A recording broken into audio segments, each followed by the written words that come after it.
ವರುಣಾ ವಿಧಾನಸಭಾ ಕ್ಷೇತ್ರದ ನಂಜನಗೂಡು ತಾಲೂಕಿನ ತಗಡೂರು ಮತ್ತು ಕೋಣನೂರು ಗ್ರಾಮಗಳಲ್ಲಿ ಆಶ್ರಯ ಸಮಿತಿ ಅಧ್ಯಕ್ಷ ಡಾಕ್ಟರ್ ಯತೀಂದ್ರ ಸಿದ್ದರಾಮಯ್ಯ ಕಾಂಗ್ರೆಸ್ ಅಭ್ಯರ್ಥಿ ಸುನೀಲ್ ಬೋಸ್ ಪರ ಅಬ್ಬರದ ಪ್ರಚಾರ ನಡೆಸಿದರು.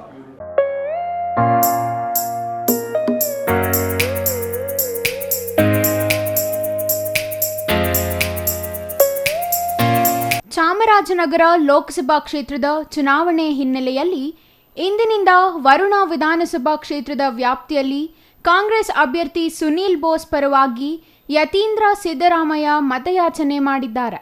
ರಾಜ್ಯ ಸರ್ಕಾರದ 5 ಗ್ಯಾರಂಟಿ ಯೋಜನೆಗಳು ಬಡ ಜನರಿಗೆ ಅನುಕೂಲವಾಗಿದೆ. ಇದನ್ನು ಬಿಜೆಪಿಯವರು ವಿರೋಧಿಸುತ್ತಿದ್ದಾರೆ.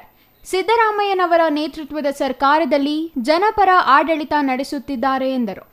ಕೇಂದ್ರದಲ್ಲೂ ಕಾಂಗ್ರೆಸ್ ಸರ್ಕಾರ ಅಧಿಕಾರಕ್ಕೆ ಬರಲು ಸುನೀಲ್ ಬೋಸ್ ಅವರನ್ನು ಗೆಲ್ಲಿಸುವ ಮೂಲಕ ಸಿದ್ದರಾಮಯ್ಯನವರ ಕೈ ಬಲಪಡಿಸಬೇಕು ಎಂದು ಕರೆ ನೀಡಿದ್ದಾರೆ.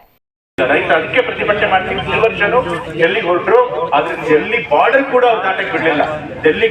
ಡೆಲ್ಲಿ ಬಾರ್ಡರ್ ಬೇರೆ ಹಾಕಿ ರೈತರು ಪ್ರತಿಭಟನೆ ಮಾಡುವಂತ ಹಕ್ಕನ್ನು ಕೂಡ ಅವರು ಕಿತ್ಕೊಂಡ್ಬಿಟ್ರು ಮೋದಿ ಸರ್ಕಾರ. ಮತ್ತು ರೈತರು ಕೂಡ ಮೋದಿ ಸರ್ಕಾರದ ಅವಧಿಯಲ್ಲಿ ಕಷ್ಟಪಡ್ತಾ ಇದ್ದಾರೆ. ಆದ್ರೆ ಇನ್ನೊಂದ್ ಕಡೆ ನಮ್ಮ ಕಾಂಗ್ರೆಸ್ ಪಕ್ಷ ಈ ರೀತಿ ಮಾಡಿದ್ರು.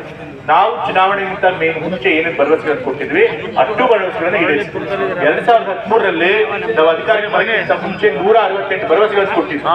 165 ಭರವಸೆಗಳು, ಅದರಲ್ಲಿ 158ಕ್ಕೂ ಹೆಚ್ಚು ಭರವಸೆಗಳನ್ನ ನಾವು ಈಡೇರಿಸಿಕೊಟ್ಟಿದ್ವಿ.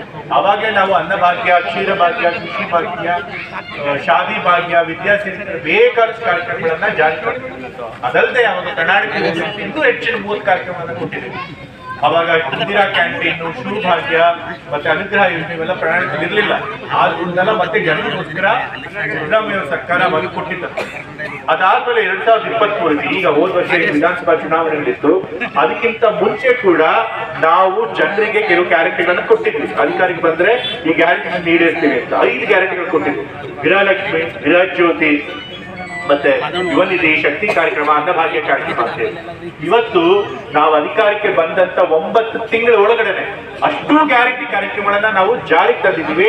ಮತ್ತೊಮ್ಮೆ ನಾವು ನುಡಿದಂತೆ ನಡೆಯುವಂತ ಸರ್ಕಾರ ಅಂತ ಹೇಳಿ ನಾವು ಜನರಿಗೆ ಸಾಬೀತು ಮಾಡಿ ತೋರಿಸಿದ್ದೀವಿ.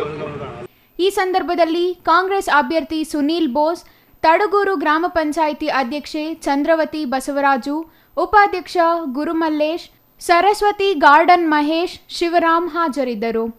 Kumar, CTV news, Nanjangud.